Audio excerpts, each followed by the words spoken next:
If you're thinking about giving up on your marriage, stay with me, please. Hear the whole story. I spent 10 years in a marriage that didn't begin with love, and one day the man who kept me at a distance knelt and asked to marry me again, this time with his heart. I'm Charlotte Hayes. I'm 35. I live in Bellevue, Washington with my husband and our twins. Weekends smell like cinnamon.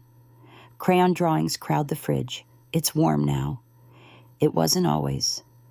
10 years ago, everything started differently. At 25, I was fresh out of the University of Washington, working marketing at a tech startup in downtown Bellevue. Dashboards, coffee, late nights.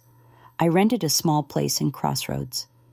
I ran laps around Bellevue Downtown Park before work and ordered the same drip coffee from the barista who knew my name. I felt capable, steady, in no rush to marry. Then I drove down to Portland to see my mom. Apple pie in the oven, the same old table by the window. She poured tea and said it lightly, but I heard the hope in it. I ran into Margot Caldwell, she said, her son Nathaniel Nate, 35, real estate, good man, maybe too focused. Mom, just dinner, she smiled. No pressure. If he's terrible, walk out. He wouldn't be terrible. I knew that. Still, I wasn't looking.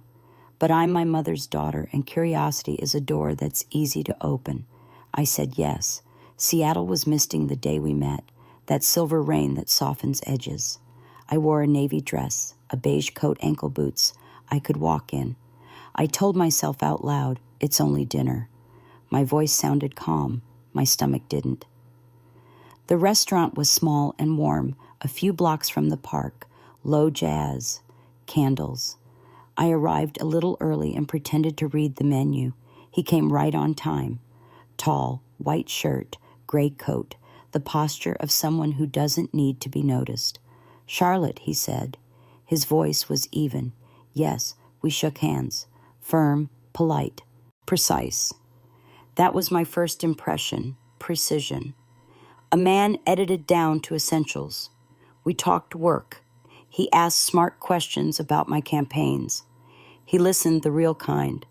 When I asked about his projects, he answered in neat lines, square footage timelines, investors. Then the air thinned, not unfriendly, just careful, like he lived a few inches behind glass. I told a story about a messy product launch we somehow saved. He smiled small quick like he didn't trust joy to linger. It should have annoyed me. It made me curious instead. What would make him forget the glass? The food was excellent. I tasted half of it. I kept checking my own heart for the thing movies promised, the spark, the sweep. It didn't come. What came was steadiness, courtesy, the sense he would never be late, never raise his voice, never forget to tip. Sparks flare and vanish. Steadiness stays. He paid. Not showy, just a quiet no when I reached for my wallet. He offered me a ride. The streets glowed with rain. We talked about the park in spring, the giant maple, the coffee on Main Street. Conversation that floated, didn't sink. Comfortable, and somehow not. At my building, he said, "Thank you for dinner. Thank you for asking." I closed my door and stood in the hush fridge, humming rain in the gutters. I thought that was fine. Perfectly fine. Then, is fine what I want? And then, maybe fine is what you build on. We met again. Not fireworks. A rhythm. Two busy people who keep their word and live near each other. Lunch near my office. Salads in paper bowls. A walk through the park when the cherry blossoms were late and almost hurt to look at. He texted good luck before my big presentation and asked afterward how it went. He did not flirt. He did not touch my hand. He made space just enough for me to stay curious. If you want me to say I fell in love right there, I didn't. I decided to keep showing up, to see what lived under the quiet. A few weeks later, my mom called. So I said, he is consistent. Consistent is underrated, she said. It is, I said. I just don't know what else he is yet. Here's what surprised me. I liked who I was around him. calm, competent, not performing. I could tell the truth about a bad day, and he wouldn't fix it or minimize it. He would hold it. Like my day belonged to both of us now. That mattered. Did I wish for heat? Yes. I'm not stone. I wanted warmth. But I knew my own history, brilliant beginnings that burned out fast. The blazing almost. The ash. Nate didn't blaze, but he didn't leave. I told myself, maybe love isn't a match. Maybe it's a pilot light, small, steady waiting. I could hear the clock, of course. 25 isn't old, but the timeline hums. Friends were getting engaged. Feeds turned into rings and sunsets. My mother learned to ask in a wider circle, "Are you happy, not the narrow one? Is he the one?" I told her yes. I told myself maybe. When he finally asked if I'd like to meet his mother for coffee a quiet Sunday on Main, I understood the shape of us. Thoughtful, reserved, real, in a restrained way. I didn't know what I know now, that restraint can hide a wound and a wall. I'll stop here, because the next piece is where fine becomes vows. The proposal that sounded almost like a business plan, the beautiful ceremony that made other people cry, and the first night that felt more like a polite ending than a beginning. If you're still with me, thank you. In part 2, I'll tell you why I said yes anyway, how a gorgeous house in Bellevue can feel colder than winter, and why I chose to stay when love hadn't arrived yet. Those answers matter later. They will mean everything. 4 months passed. Politely. Lunches near my office. Dinners on Main Street. Walks that circled the same paths and the same safe topics. We traded schedules, headlines, harmless stories. He was kind. He was steady. He was also elsewhere. I kept waiting for something warm to slip through, a joke that landed, a look that lingered, a hand that reached for mine without thinking. It didn't happen. He was present on time, attentive, and behind glass. I told myself it was enough to keep showing up. Consistency felt like a promise. Hope looked like routine. I could live with that, or so I thought. One night he asked me to dinner at a place fancier than usual. White tablecloths, soft music, the kind of wine list that looks like a novel. I knew before the plates arrived. He was careful with words, careful with breath. He opened a small velvet box. The diamond caught the candlelight and threw it back at me. He took a measured breath and said, "I think we are compatible to build a family. Not I love you, not I can't imagine a life without you. Compatible to build. A plan, not a plea." My heart stung, and then it steadied. I heard my mother's voice. Give good things a chance. I pictured a dining table with homework, spread out holidays that smelled like cinnamon, a house that didn't echo. I said yes. Quiet. Clear. I decided love could arrive later, the way spring arrives in Seattle. Slow then all at once. The weeks blurred into fittings and lists. Florist. Music. Guests who texted heart emojis. Everyone was thrilled. I smiled on cue and tried to feel the thrill for real. Our wedding in Bellevue was beautiful. People told me that all day. Beautiful dress, beautiful vows, beautiful photos where I held my bouquet like it had answers. There were strings playing something I can still hum but can't name. There were toasts that called us a perfect match, the measured man and the steady woman. I nodded. I was grateful. I was also numb. I watched Nate move among the guests, gracious, composed, never once out of place. He stood beside me for pictures. He thanked the caterer. He kept everyone comfortable, including me. Yet there was a polite inch of air between us that never warmed. We left before midnight. The ride felt quiet in the way good libraries feel quiet. We arrived at the Caldwell house, the house that would now be mine too. Dark wood, wide halls, the faint smell of polish and old money. I remember the click of my heels on the floor and how loud it sounded to me. Lorraine, the housekeeper, greeted us with a gentle nod. "Welcome home, Mrs. Caldwell." Her kindness landed. The space didn't. Our bedroom was large and perfect. heavy curtains, a bed that looked staged. I set my bouquet down and heard the soft thud in the silence. Nate loosened his tie. He looked tired, a dignified kind of tired. It was a long day, he said. It was, I agreed. He kissed my forehead, careful, grateful. Good night, Charlotte. He turned off the lamp. The room darkened. The house settled. I stared into the quiet and listened to my own breath. I told myself, it's fine. Love can grow. My chest still felt hollow. Morning came with straight lines, toast, eggs, coffee.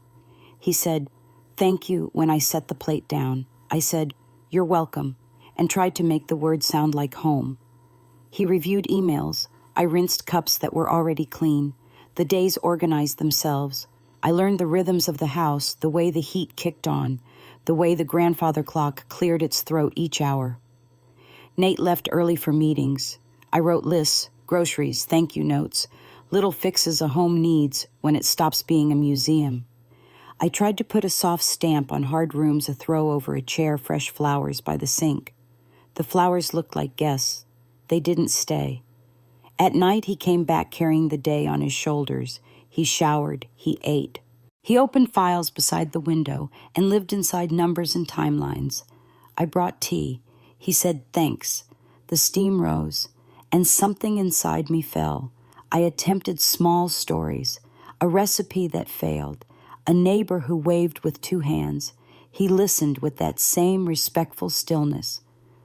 He'd say, and the moment would slide back into quiet. Sometimes I stood by the glass and looked out over Bellevue hard lights, on tall buildings, the park a dark square below. I asked myself questions I didn't want to say aloud. Is this what marriage is, when you choose steadiness over sparks? How long can a heart wait? I answered myself with the only promise I had. I said yes. I will keep saying yes, for now. Breakfast found its patterned soft eggs, sliced fruit, a note about his morning meeting. He wore the same calm, like a well-made suit.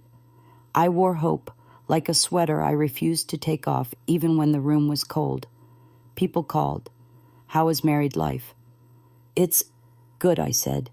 And in many ways it was. No storms, no scenes, just a quiet that sounded to other ears like peace. To mine, it sounded like a waiting room. I started to notice what was missing by noticing what never changed. No impulsive touch at the sink, no kiss that overshot politeness, no late-night laughter that woke the house. He cared for me, I didn't doubt that. He cared like a promise kept. He did not love me like a promise he couldn't help making. One night I lay awake and heard the old house breathe the vents, sighing wood, answering wood. I tried to picture the family we might become, a table with school projects, a fall wreath on the door, a dog maybe. I could see it all, and still feel the inch of air between our chairs. If you're waiting for me to say I gave up, I didn't. I chose to stay. I chose to trust time. I chose to believe that if I kept laying kind bricks, a warm wall would rise. But here's the truth. I couldn't ignore. Silence has reasons. Distance has a story. And sooner than I expected, I would meet the reason and the story. Not in a fight, not in a confession, in a name, breathed into the dark like a prayer that wasn't meant for me. I didn't ask him that night. I held the name like a spark I wasn't ready to touch. I told myself, wait, listen, learn. Because to understand the cold, I would have to open a door the whole house had learned to keep shut. And once I opened it, nothing would feel the same again. Not the breakfast, not the nights, not even the way my own name sounded in my ears. I tried to talk to him every day, little bridges. At breakfast, I asked about a new neighbor. He said, we'll see. I told him the cinnamon rolls failed again. He smiled with his mouth, not his eyes, and said, it happens. At night, I suggested a walk around the park. The cherry trees were lit like paper lanterns. He glanced at his screen. Another time. I told myself not to take it personally. He was busy. He was careful. He was elsewhere. I kept laying planks anyway, one question, one story, one invitation at a time. Most floated, none held. One afternoon, I found Lorraine folding linens in the pantry. She looked at me the way mothers do when they know something hurts, but don't want to touch the bruise. "Are you settling in?" she asked. "I heard the real question," I said. "The house is very quiet." She smoothed a cloth and took a small breath. "Quiet can be polite," she said. "Quiet can also be a habit." I waited. She rarely says more than she means to. This time she did. She said his name like a prayer. Nathaniel. And then another name, one I had never heard in this house. Evelyn. She told me what no one else would say out loud. Years. A long, honest love, the kind you grow, not the kind that explodes. They had plans. They had summer places and winter recipes and a drawer of ticket stubs. And then she left. Not in a storm, in a decision. She married a man, older, richer, heavier, with power than love. Lorraine did not curse her. She did not excuse her. She folded the truth as neatly as she folded napkins, corner to corner, line to line. After that, she said he learned the shape of silence, and this house learned to keep it. I nodded and said thank you. My throat felt tight, like I had swallowed a thread and couldn't find the end to pull. I went upstairs to put fresh flowers by the window. The water shook in the vase. I told myself, so that's the wall. I told myself, at least walls can be climbed. A week later, I was dusting the small desk he keeps by the window. The drawer slid open with a sigh. Inside, a photo. Him and a girl in summer light. Bare shoulders, sunglasses on his head. The sea behind them, the kind that turns even steel blue on camera. They were young. They looked sure. I put the picture back where I found it, exact place, exact angle, like returning a knife to its sheath. I stood there with a cloth in my hand and tried to breathe like nothing had shifted. That night he fell asleep fast. I did not. Near 2 a.m. he rolled toward me and said a name into the dark. Eve. Just breath and syllable. Soft as a wish. Not mine. I learned something important in that moment. Longing can be faithful to its ghost. I lay awake until the window turned from ink to slate. I did not wake him. I did not ask in the morning. I made coffee and drank it hot so my hands had something to feel.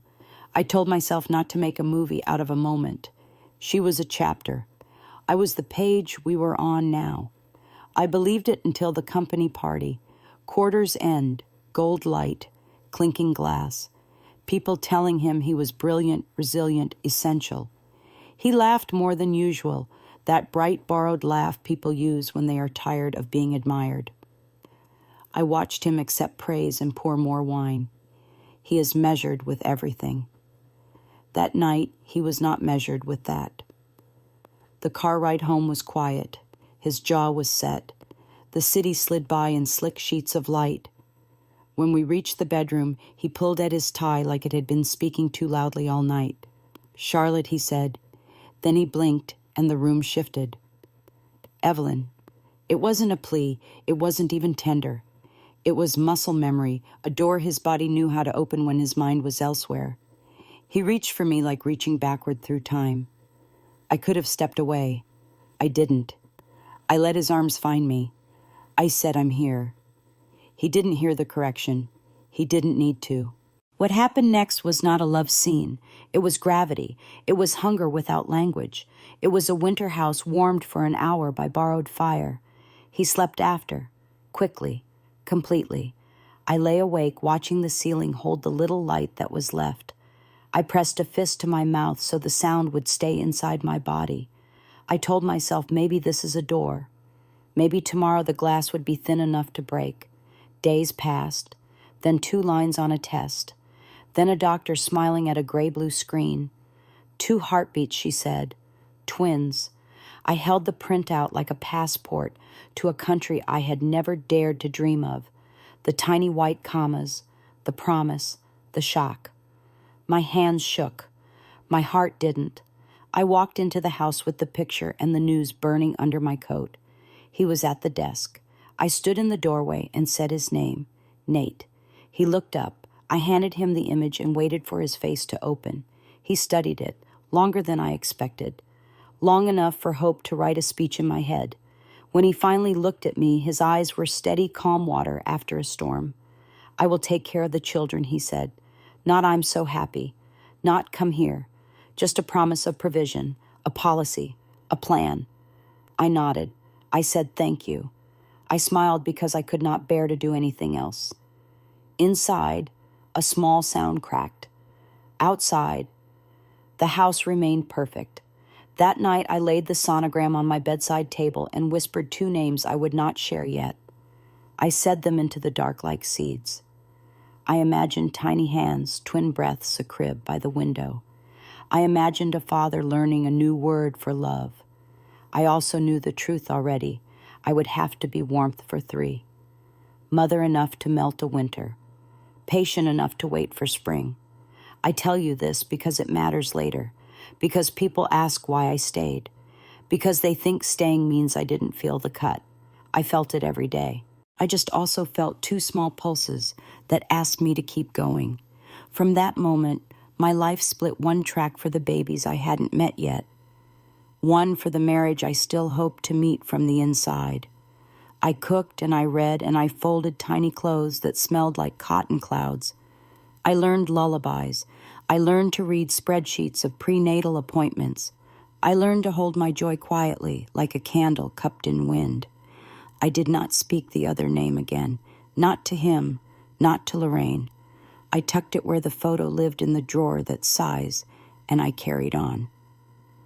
Part 4 is the part where I become a mother who loves enough for three, and a wife who waits in winter. It is long, it is ordinary, it is mine, and it is the reason any of this story can have a different ending. If you're thinking about giving up on your marriage, stay with me, please. Hear the whole story.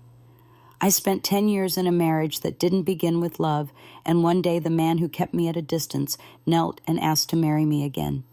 This time, with his heart. I'm Charlotte Hayes. I'm 35. I live in Bellevue, Washington with my husband and our twins. Weekends smell like cinnamon. Crayon drawings crowd the fridge. It's warm now. It wasn't always. 10 years ago, everything started differently. At 25, I was fresh out of the University of Washington, working marketing at a tech startup in downtown Bellevue. Dashboards, coffee, late nights that made my eyes buzz. I rented a small place in Crossroads. I ran laps around Bellevue Downtown Park before work and ordered the same drip coffee from the barista who knew my name. I felt capable, steady, in no hurry to marry. Then I drove down to Portland to see my mom. Apple pie in the oven, the old table by the window, the kind of visit where the house itself seems to hug you. She poured tea and said it lightly, but I heard the hope inside the steam. I ran into Margot Caldwell, she said. From college. Do you remember the name? I shook my head. She lives in Bellevue now.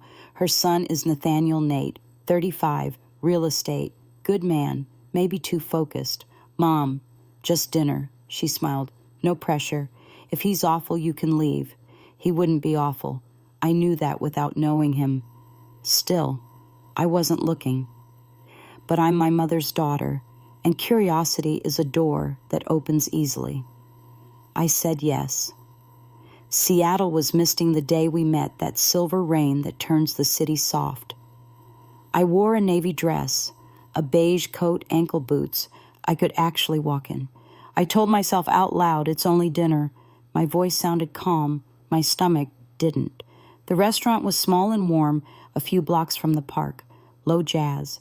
Candles that made the water glasses glow. I arrived a little early and pretended to read the menu. He came right on time. Tall, white shirt, gray coat. The posture of a man who never needs to prove he belongs. Charlotte, he said. His voice was even, not cold, not bright, just even. Yes. We shook hands, firm, polite, precise. That was my first impression, precision, like he had edited himself down to essentials. We talked about work. He asked smart questions about my campaigns, the kind you ask when you respect competence. He listened, the real way. When I asked about his projects, he answered in neat lines, square footage timelines, investors. Then the air thinned. Not unfriendly, just careful, like he lived a few inches behind glass. I told a story about a product launch that almost exploded and somehow didn't. He smiled, small, fast, like he didn't trust joy to linger. It should have annoyed me. It made me curious instead. What would make him forget the glass? The food was excellent. I tasted half of it. I kept checking my own heart for the thing movies promise, the spark, the sweep. It didn't come. What came was steadiness, courtesy, the sense he would never be late, never raise his voice, never forget to tip. Sparks flare and vanish. Steadiness stays. He paid. Not showy, just a quiet no when I reached for my wallet. He offered me a ride back to Crossroads. The streets glowed with rain. We talked about the park in spring, the giant maple, the coffee on Main Street. Conversation that floated, didn't sink, comfortable and somehow not. At my building, he said, "Thank you for dinner." I said, "Thank you for asking." We left it there. Inside my apartment, I stood and listened to the fridge hum and the gutter water whisper. I thought, that was fine. Perfectly fine. Then is fine what I want, and then maybe fine is what you build on. We met again, not fireworks, a rhythm, two busy people who keep their word and live near each other. Lunch near my office, salads in paper bowls. A walk when the cherry blossoms were late and almost hurt to look at. He texted good luck before my presentation and asked afterward how it went. He did not flirt. He did not touch my hand. He made space just enough for me to stay curious.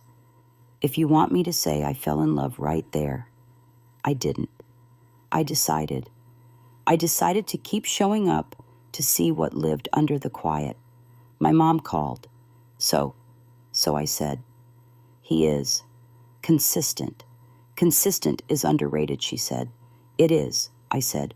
I just don't know what else he is yet. Here is what surprised me. I liked who I was around him, calm, competent, not performing. I could tell the truth about a bad day, and he wouldn't fix it or minimize it. He would hold it, like my day belonged to both of us now. That mattered. Did I wish for heat? Yes, I'm not stone. I wanted warmth, but I knew my own history, bright beginnings that burned out fast, the blazing almost, the ash. Nate didn't blaze, but he didn't leave. I told myself, maybe love isn't a match. Maybe it's a pilot light. Small, steady waiting. I could hear the timeline hum, of course. Friends got engaged. Feeds turned into rings and sunsets. My mother learned to ask in a wider circle, "Are you happy, not the narrow one?" Is he the one? I told her. Yes. I told myself maybe. By then, we'd found a simple convenience. My office was downtown. His projects were close. His home wasn't far. It made meeting easy. It made leaving harder. Proximity isn't intimacy, but it can disguise the lack. A few months in, he asked if I'd like to meet his mother for coffee. A quiet Sunday on Main. I said yes. Margot Caldwell arrived in pearls and a measured smile. She asked about my work, my mother, the parts of me that looked like discipline. I answered in tidy paragraphs and left feeling evaluated. Not unkindly, just precisely, like mother, like son. I understood the shape of us by then, thoughtful, reserved, real, in a restrained way. What I didn't understand, and wouldn't for a while, was how restraint can hide a wound and a wall. I'll stop here, because the next piece is where fine becomes vows, the proposal that sounded almost like a business plan, the beautiful ceremony that made other people cry, and the first night that felt more like a polite ending than a beginning. If you're still with me, thank you. In part 2, I'll tell you why I said yes anyway, how a gorgeous house in Bellevue can feel colder than winter, and why I chose to stay when love hadn't arrived yet. Those answers matter later. They will mean everything. The bad news didn't knock, it burst in. His phone started before sunrise. Buzz, buzz, buzz. I poured coffee and heard him say very quietly, "They changed the terms.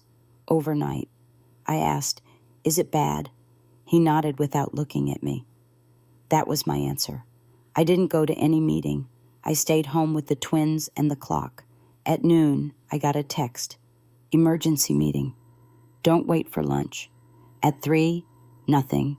At 5, still nothing. At 7, running late. I put pasta on the table, then back in the pot, then into the trash. Silence is a kind of weather. It fogs every room. I opened the local business site myself. A headline slid under my skin. Caldwell faces liquidity risk. Another one, Eastgate project at risk of delay. Vendors called the house line and asked if we were stable. Friends texted links with question marks. I closed the screen. I said out loud, "No more words tonight. I have to keep us steady." The next morning he left early. No tie, no breakfast, just a kiss on the twins' heads and a hand raised at the door. I watched it fall back to his side like it weighed too much. By the end of the week, we were packing. No speech about it, just boxes, tape, Sharpies. I labeled each one with my own hand, "Kitchen Books Kids." The tape made that tearing sound that feels like skin. Caleb asked, "Why are we moving, Mom?" I crouched to his eyes, "So we can start again, in a place that's warmer." He said, "Will the sun come?" "It will," I said, and hoped I wasn't lying. We left the big house the way you leave a museum, carefully, quietly aware of the echo. I wrapped our wedding photo in newspaper and felt the glass press back. Lorraine hugged me at the door. "Call me," she said. "I will," I promised. The door shut, like a page turning itself. The townhouse in Eastgate was small, but the lights were kind. One lamp could warm a whole room.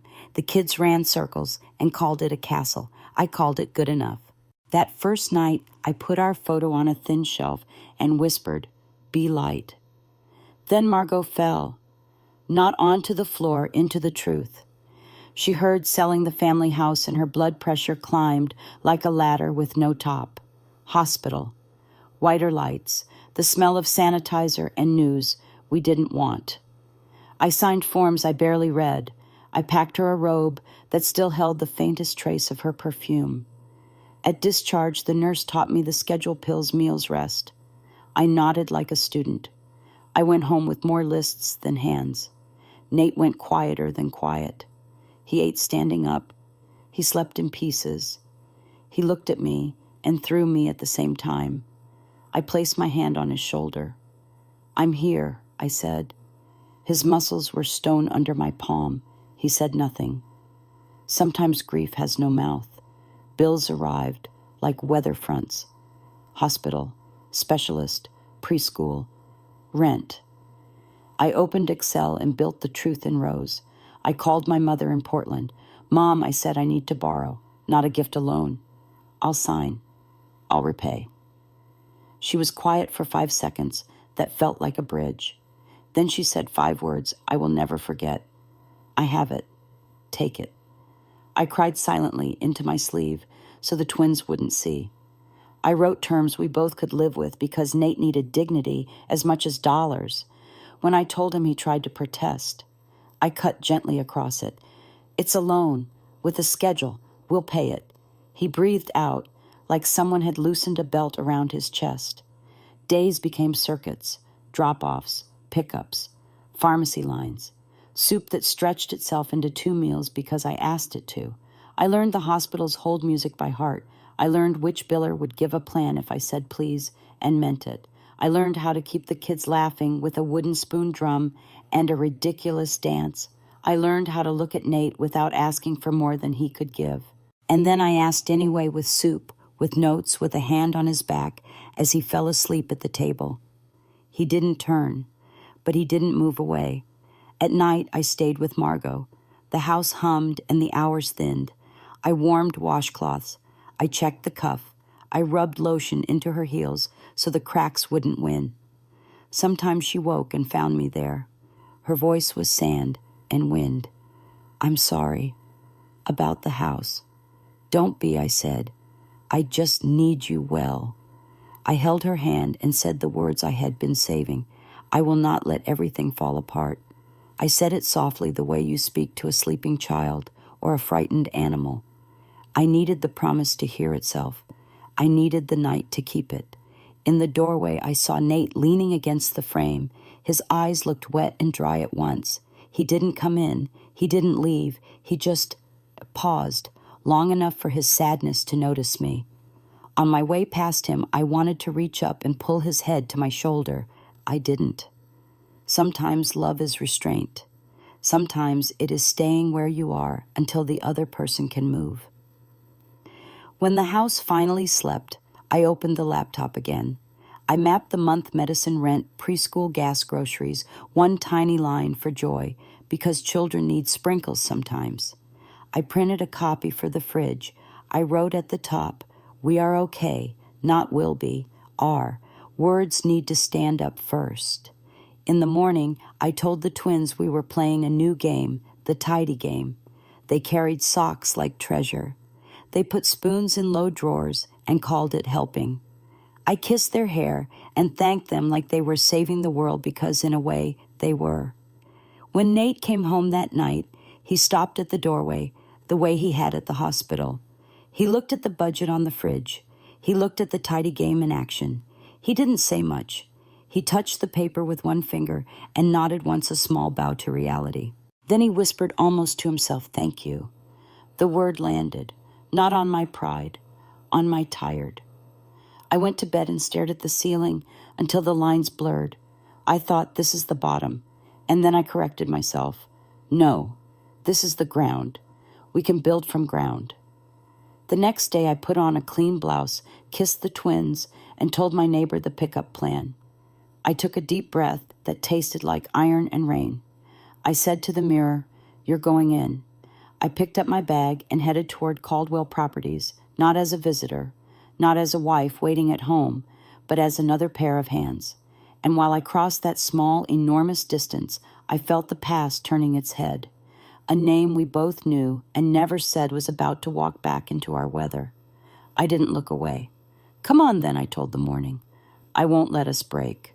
The headline found me first, a small square on a local site. Evelyn Cross, recently divorced, seen at an industry gala. I scrolled, and there she was. Black dress, bright smile, a caption about new ventures. Near midday, Lorraine sent a message. She came to the office, met with Nate, private. My chest went quiet, not jealousy, just a weather warning. I set the phone down and whispered, "Breathe, Charlotte. Then speak." That night he came home late. The twins were sleeping. The budget hung on the fridge like a brave little flag. I asked, did she visit? He nodded. She offered introductions, options, a bridge. I counted to 3 inside my mouth. Then I said, "Tomorrow I'm coming in." "Charlotte." He said my name like it might break. "You do not know that environment."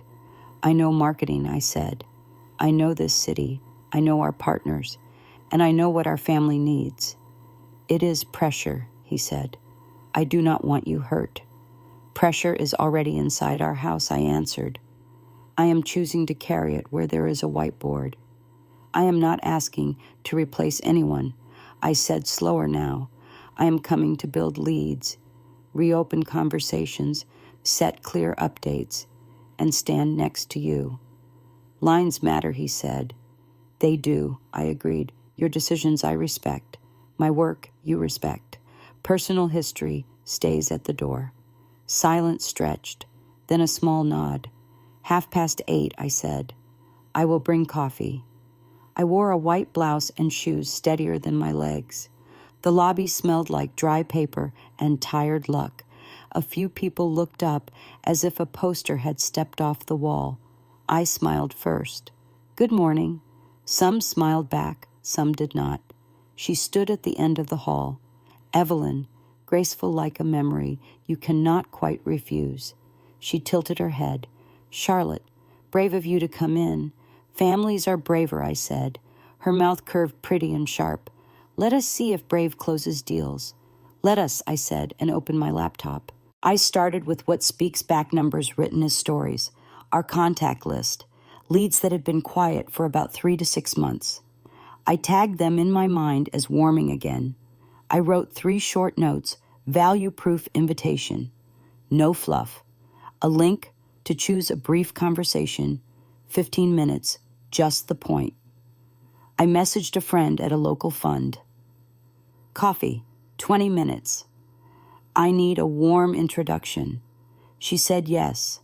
Tomorrow morning, 2 blocks away, I drafted a case study on a single page. No adjectives, dates. A finished building with variance below 2%. A real photo with real sun. Before midday, I sketched a 30-day plan on the glass board. 3 streams, I said to anyone within earshot.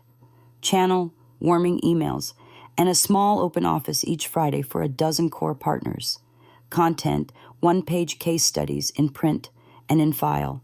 Trust a standing update every Wednesday, 20 minutes, the same room or the same link. No circles, no fog. A project manager paused with arms folded like a shield. Will that even matter? It will be clear, I said. Clarity is the first brick. I ate lunch at my desk with hands that shook a little. Evelyn stopped in the doorway. If you need a list of serious buyers, I still have numbers. Thank you, I said. If I need buyers, I will ask. Today I need believers. Belief evaporates, she said. Without updates. Yes, I answered. At 3 p.m, we begin Wednesday 20. You are welcome to join. She smiled like a blade. We shall see. 3 arrived. 10 faces on the screen, 2 in the room. I started and ended on time. Cash today here, milestones here, risks here, asks here, questions answered plainly. At minute 20, I closed the meeting. Thank you. Same time next week. Click. I exhaled like I had been holding my breath since the twins were born. Late afternoon, my inbox pinged. More than 4 in 10 opened the first note. 7 people asked to meet. 2 contractors agreed to revisit terms. I did not cheer. I wrote each meeting on a white card and slid it to Nate. He read it. His shoulders shifted, a small drop, a small release. Good work, he said. 2 words, but warm. On Friday, we hosted the open office. 12 invitations. 9 arrived. I made coffee that did not embarrass us. Nate walked through timing and phases. I kept time. I named the next step for every person present. 45 minutes, no drift. A woman from a general contractor touched my sleeve. I did not think this would help. But today felt clear. Clear as our theme, I said. Week 1. In the elevator, she joined us again. Perfume like nostalgia and new money. You moved quickly, she said. Speed matters when the floor is slippery. She looked at Nate, not at me. I can still open doors, you cannot. I looked at him too, not to hold him, not to lose him. Use any door that helps, I said. Just keep the map simple. Back at my desk, I wrote the Monday partner note. Subject in plain words, 2 steps forward. Wednesday at 3. 5 lines in the body. No decoration. A link to the case study. A button to book a time. Send. At home, I tucked the twins in. Caleb asked for a rocket story. Sophie asked for the spoon song. I sang both. Nate stood in the hall and listened. We were quiet for the same reason, different prayers, one room. The second week, the dashboard lifted again.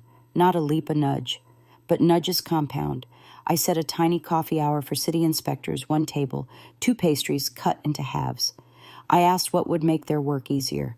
I wrote it down. I adjusted a site visit to match it. Someone said thank you to us.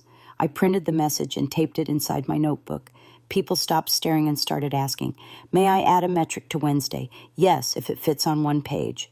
Can we move my contractor meeting into the open office? Yes, if we leave with a date. I said yes often and built fences around every yes. Late one night, Nate stood behind me again. He did not speak at once. The screen showed small green arrows, not victory direction. He said and paused. We can make the next month. I did not turn. I let the words sit between us like a warm cup you do not rush. On Friday, I caught my reflection in the glass. Same blouse, new shoulders. Keep taking the small step, I whispered. No one can freeze a woman who moves 1 inch every day. And something else was thawing.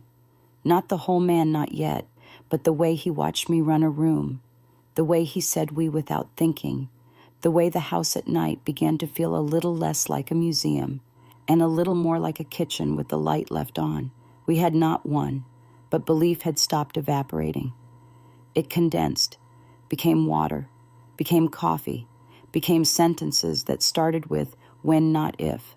I drove home under a sky the color of work boots and told myself keep going because results become trust and trust becomes touch, only if you stay.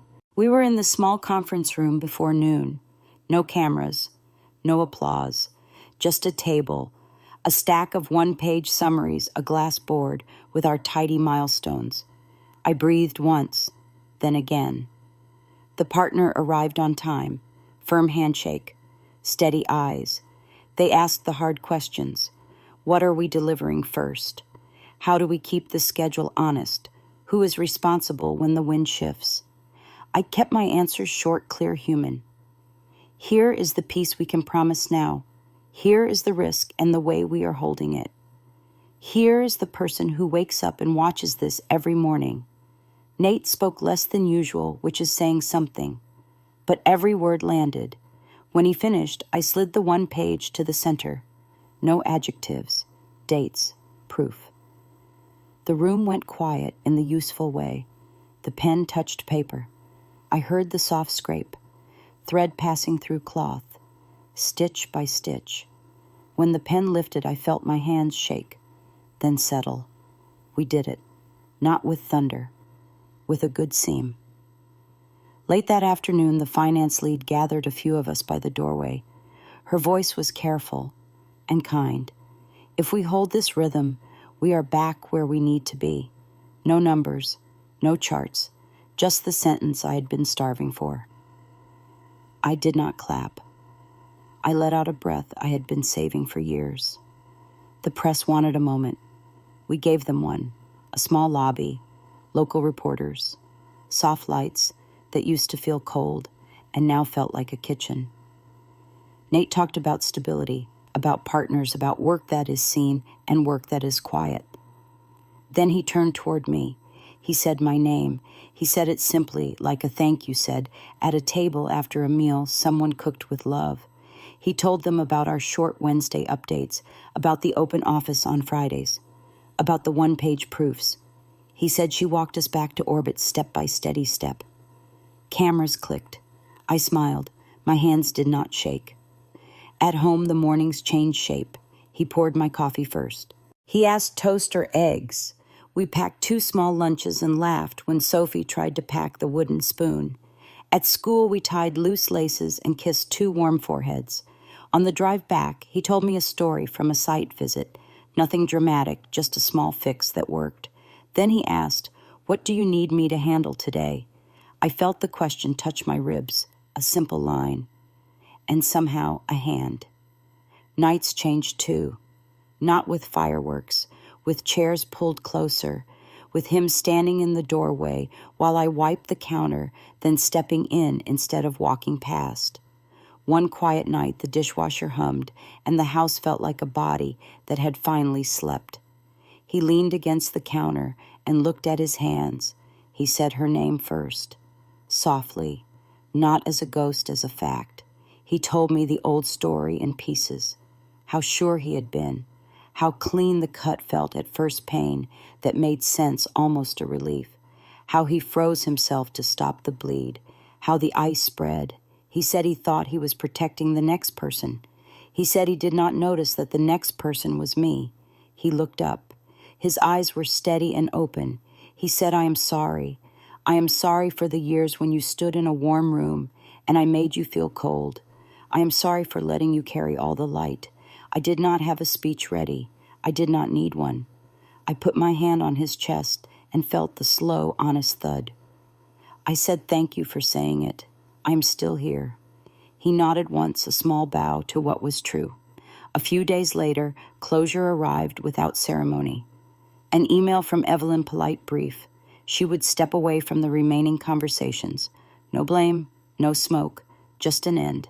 In the hallway, I passed her. She said good luck and meant it in the human way. I said thank you and kept walking. No triumph, no score, just a page turning. At the office, people began to carry themselves differently, not louder, steadier. Names moved from maybe to yes.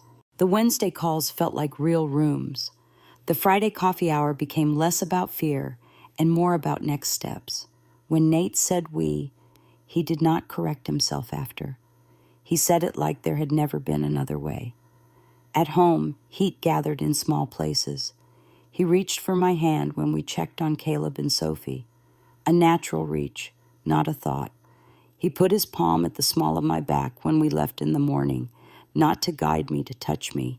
He texted in the afternoon dinner at home, "I will cook." He burned the first attempt. We laughed so hard the twins clapped. Happiness did not arrive as a parade. It arrived as a sound I almost missed, a glass set gently on wood. It arrived as the question, "How are you?" asked without rushing to the answer. It arrived as space that did not feel like distance anymore. I began to trust what I was seeing, not a mood, a change. He looked at me with a softness that did not blink away. He watched me run a meeting and later asked what I had needed in that moment that he could provide next time. He told our children that their mother is very good at her job, and he said it in our kitchen like a blessing. On a gray morning that smelled like rain and cinnamon, he placed a scarf around my shoulders before I could reach for it. "Take this," he said. "Wind is sneaky." His fingers brushed my neck. The contact was small and holy. We were not finished. No story that is alive is ever finished. But the ground under our feet felt true. The company was breathing. The house was warm. The past had a door we could close without locking. I stood at the sink that night and watched the reflection of our family move in the window. Two small heads, one steady man, one woman who had promised not to let everything fall apart, and kept it. I smiled, not bright, but long. And then came my birthday. A quiet plan, a table at home, a cake the twins decorated like a storm of stars. I will tell you what he did, what he said, how he knelt with a new ring and an old heart. But that is the next part. For now, hold this. Victory that sounds like breath. A heart that remembers how to open. A morning that keeps its light even after the sun goes down. My birthday felt different the moment I woke. The house held a soft heat.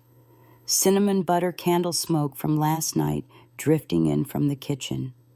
I told myself, keep the day simple. Let it be what it wants to be. Friends came early with flowers that didn't match. Family followed with laughter that did. Margot sat on the couch in a cardigan the color of tea. Lorraine floated through the doorway with a plate of cookies and a look that said, breathe. The twins ran circles like two bright commas. They brought me a lopsided card and a crown made from construction paper. I put it on and tried not to cry. I failed a little, then laughed at myself.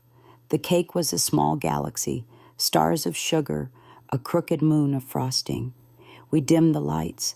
Someone sang off key, and everyone followed. I closed my eyes and made the tiniest wish keep this warm a little longer. When I opened them, Nate was already watching me. Not past me, me. We cut the cake. We poured coffee. People told old stories and new jokes. The twins asked for seconds and got them. Margot touched my wrist, light as a moth, and whispered, "Well done, dear." I nodded, because if I spoke, I might break. Then the room eased into a quiet that felt like a held breath. Nate cleared his throat, a small sound with a wide echo. He thanked everyone for standing with us through storm and repair. He spoke about work without numbers, about family without speeches. His voice was steady. His eyes were not. He walked toward me. The crowd shifted and formed a kind, gentle circle. He stopped in front of me and smiled in a way I had not seen in years, unguarded, unborrowed. Then he went down on one knee. The carpet met his suit with a soft hush. A small box opened. Candlelight climbed a band of diamond and rested there. He said, "This time, I marry you with my heart. Only that.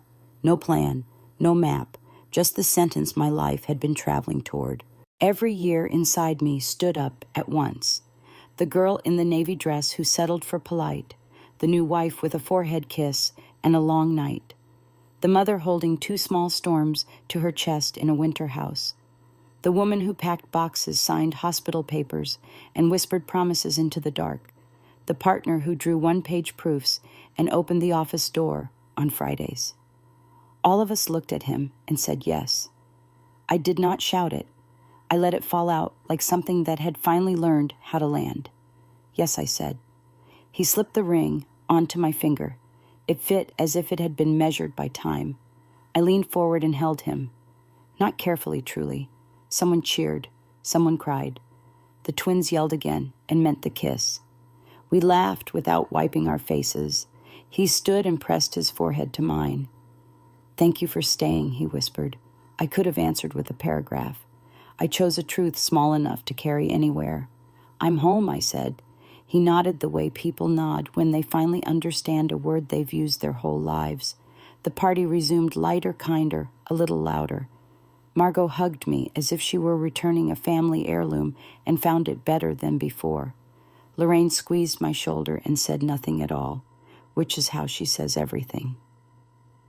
Friends handed me slices of cake as if they were passing out pieces of a star. I watched Nate move through the room, pouring coffee, tying a shoelace, catching my eye and keeping it. I touched the ring and felt the weight settle in my palm. Not heavy, right. Later, when the house was only ours, we tucked the twins into bed. We stood at the doorway and listened to their breathing even out. His hand found mine without searching. We went back to the kitchen. 2 plates, 2 forks, half a galaxy left. He served me and messed it up on purpose just to make me laugh. I looked around that small room and saw every room we had survived. The perfect kitchen that was cold. The hospital with its white lights. The office where belief learned to stay. This one, warm, a little messy, lit by an ordinary lamp, felt like the answer I didn't know how to ask for. I wiped a crumb from the counter and tucked it into my mouth like a secret. If you're listening because you are tired, stay with me a moment longer. If you are holding a marriage that feels like a museum, let me place this in your hands. Love can arrive late. It can wander. It can be frightened by its own shadow. But if you keep a small light alive, a pilot flame, a steady ember, love learns the way home. I am not promising a movie ending.